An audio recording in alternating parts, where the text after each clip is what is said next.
Hey everybody, it's the Salty Pug Lord. How y'all been doing? Well, I found out a great new kanji lookup trick that I wanted to share because I felt like it was so powerful for people who are just learning the language and don't have a lot of kanji memorized.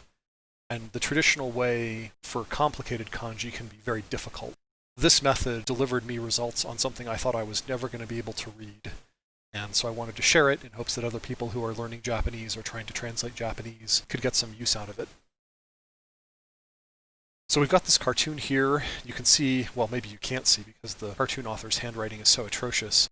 Both of these start with the same kanji character, this one, but because the handwriting is so bad, you basically can't tell what character it is. So we're just going to try and use this one, which is slightly clearer and slightly less goofed up than that one. So the first thing you need to do is get gshow.org. Pretty simple, does require JavaScript. So what we're going to try and do is look this up by radical. If you don't know how this works in Japanese, there are these sort of parts of the kanji that are called radicals. And as you can see, there are a lot of different ones. Some of them are very simple, only require one stroke. Some require 2 strokes or 3 strokes or up to 17 strokes. There's sort of an algorithm for trying to figure out what radical do I use to look up any particular kanji character, but it's not very reliable. Like, you're supposed to look at like the top first and see what radical is on the topmost, or what one is on the leftmost part of the character, or which one is by itself. In cases like this over here, where we clearly have a barely drawn character, you're going to struggle to try and figure out what the radical is, much less which one of the radicals contained in there you need to look it up by. Remember that this kanji and this kanji are the same. But on this kanji, you can see that this little radical down here, this sort of sub-character, it's much clearer what that is as opposed to over here where it's just kind of an ink blot. So let's take this radical as our first radical, and then let's try and find that on our chart of radicals. I see it here. Now beware, it also kind of looks like the radical for female, but it's actually this radical. So what happened is the website went and started looking up kanji that include that radical. However, if the dictionary isn't organized in such a way that this radical is the one that you use to look up this kanji, then it's not going to actually show it up here among the possibility. In fact, if you do read Japanese, you already know what character that is, and you can see for yourself that it is not on display among the possibilities that the website has shown us so far. This is where the real trick comes in, and this is where the real cool feature comes in. This site knows which characters have which combinations of radicals in them. So let's say I'm looking at this again and I see this sort of, I call it kind of a roof type of radical. It's the one where you draw it by doing 1 stroke down and then 1 stroke like that. So you end up with something that I always visualize as kind of being like a roof.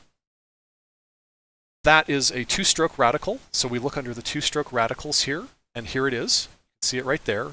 When I click on this, the website is going to go into its database and it's going to grab only the kanji that include this radical and that radical. And look, does this character right here look like maybe it could be what this sloppy handwriting person here was trying to write? And if we click on it,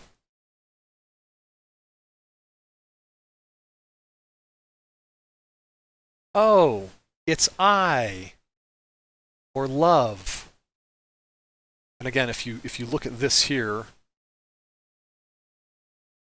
let's arrange these a little closer. Okay, so look at that and look at that. You think maybe we got it? Yeah, we got it.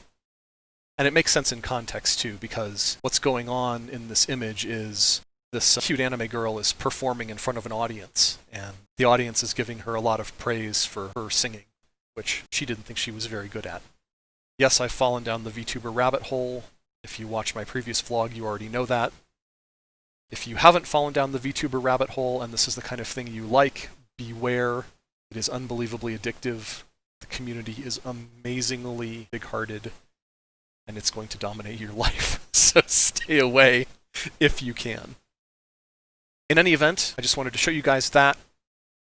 You don't have to know which radical a kanji character is indexed in the dictionary by. You can just pick out radicals, and this website, jisho.org, which is Japanese for dictionary, will actually give you all the different choices of all the different kanjis that use those radicals, which is a much easier way than having to look at every single radical in a very complicated kanji like this one, and then trying to figure out which of the different embedded sub-characters I need to look it up by, then trying to go look it up by each of the individual ones, count the other strokes.